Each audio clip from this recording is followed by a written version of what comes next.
মুজাফফর আহমেদ কাকা বাবু নামে পরিচিত ছিলেন। 1889 সালের 5 আগস্ট তিনি জন্মগ্রহণ করেছিলেন। সোমবার ওনার 106তম জন্মবার্ষিকী। তিনি ছিলেন একজন ভারতীয় বাঙালি রাজনীতিবিদ, সাংবাদিক এবং ভারতের কমিউনিস্ট পার্টির সহ প্রতিষ্ঠাতা।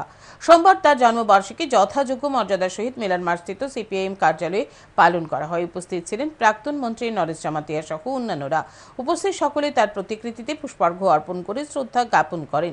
প্রাক্তন মন্ত্রী নরেশ জামাতিয়া সংবাদ মাধ্যমের মুখোমুখি হয়ে জানান, মুজাফফর আহমেদ বর্তমান সময়েও প্রাসঙ্গিক।